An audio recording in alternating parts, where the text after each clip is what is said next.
లో భాగంగా మేము ఇంటింటి ప్రచారం చేస్తాం.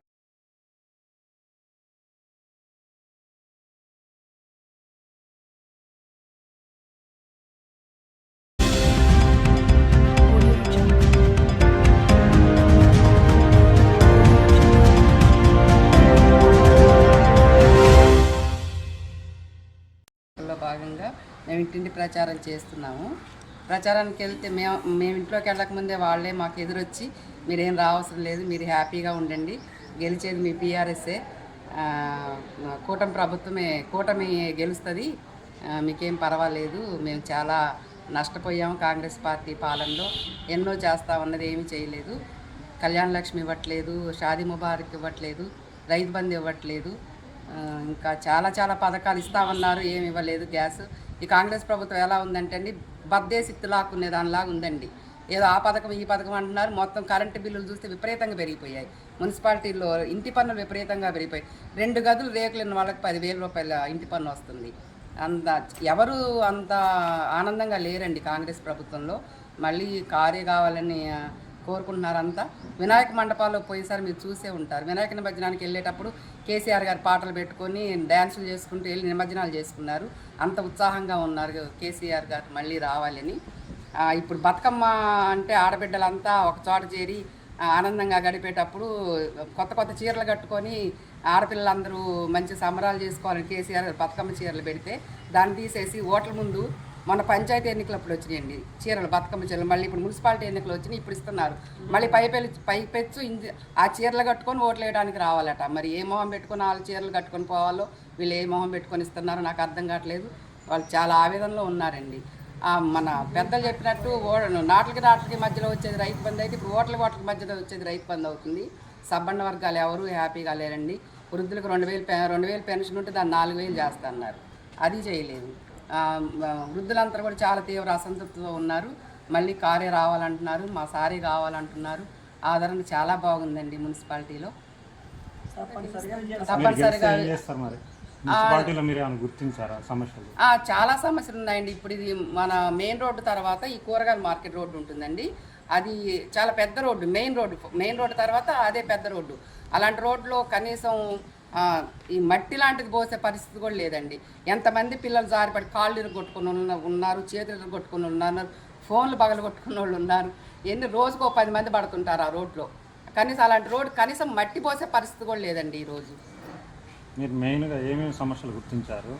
డ్రైనేజ్ సమస్య ఉందండి. ఎక్కడికి వెళ్ళినా కూడా మాకేమొద్దు, మాకు డ్రైనేజీలు కట్టండి చాలు. డ్రైనేజ్ శానిటేషన్ బాగుండలేదు, వీధి లైట్లు లేవు. ఈ ఎక్కువ డ్రైనేజీల గురించి మాట్లాడుతుంది. ఎక్కడికక్కడ చెత్త పేరుకుపోయింది, డ్రైనేజీలు ఎక్కడ వాటర్ అంతా స్టాక్నేట్ అవుతుంది. దానివల్ల విపరీతంగా దోమలు పెరుగుతున్నాయి. దోమకాటు వల్ల మలేరియాలు, డెంగ్యూలు అలాంటి జ్వరాలు వస్తున్నాయి. అందరు తీవ్ర ఇబ్బందులు పడుతున్నారు. క్లీన్ మున్సిపాలిటీ కావాలని కోరుకుంటున్నారండి ప్రజలందరూ.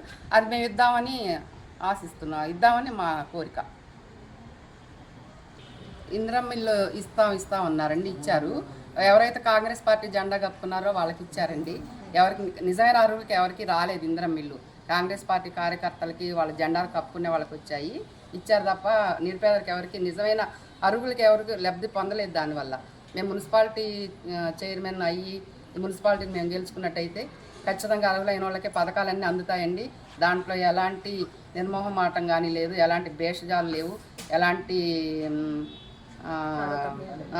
తారతమ్యాలు లేకుండా ప్రతి ఒక్క పథకం కూడా నిజమైన లబ్ధిదారుడికి అందించాలని మా కోరిక అండి.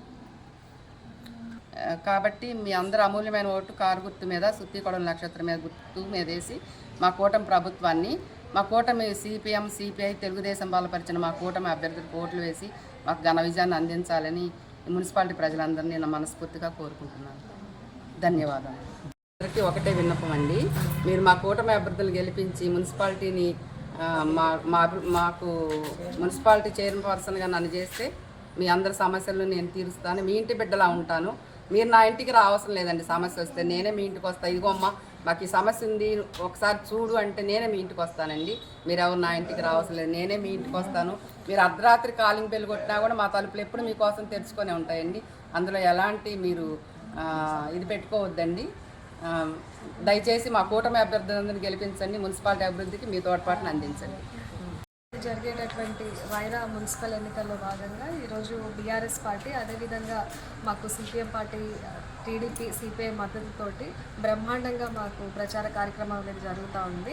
ఇక్కడ మాకు చైర్మన్ అభ్యర్థిగా కట్టా స్వరూపరాణి గారు రాజకీయంగా ఎంతో అనుభవం కలిగినటువంటి కుటుంబం నుంచి, అదేవిధంగా పీడిత తాడిత జనాల కోసం పనిచేసేటటువంటి వారసత్వంలో ఈరోజు ప్రజా జీవితంలోనే ఉంటూ ఈరోజు పార్టీ ఆదేశాల మేరకు కూటమి తరఫున చైర్మన్ అభ్యర్థిగా ఈరోజు మాకు ఒక గట్టి అభ్యర్థి ఈరోజు నిలబెట్టడం జరిగింది.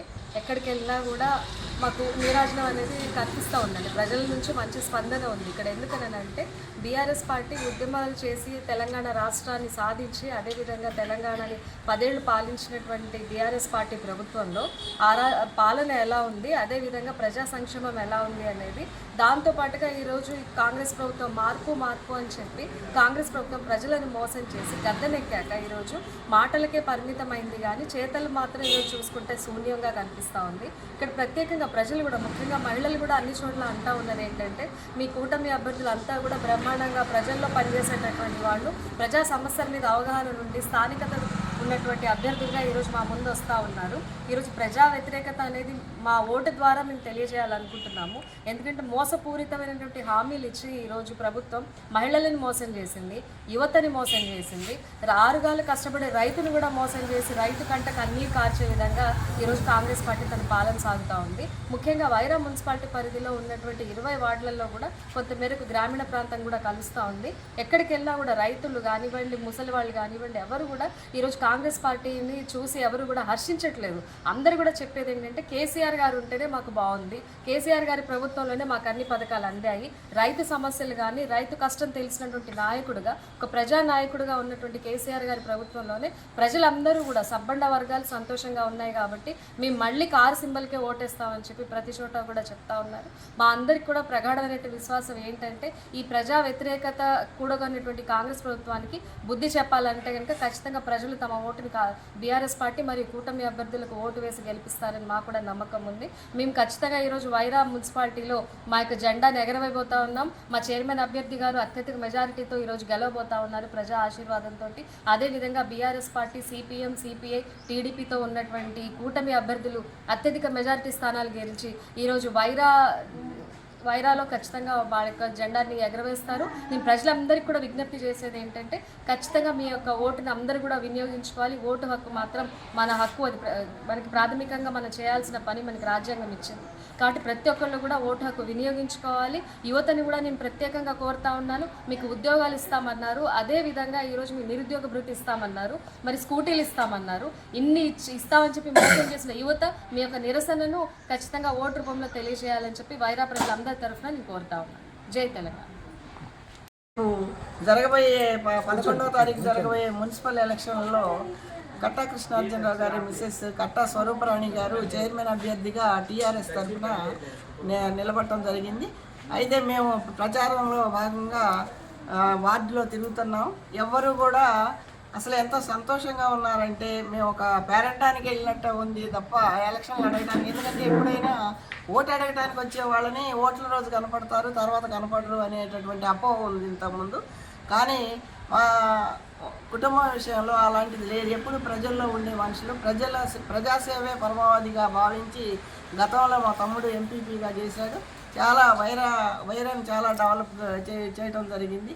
అదేవిధంగా రేపు చైర్మన్ పదవిని స్వీకరించినటువంటి మా మరదలు కూడా ఈ మున్సిపాలిటీని ఒక రాష్ట్రంలోనే ఒక ఆదర్శ మున్సిపాలిటీగా తీర్చిదిద్దుతుందని నాకు ప్రగాఢ నమ్మకం ఉంది.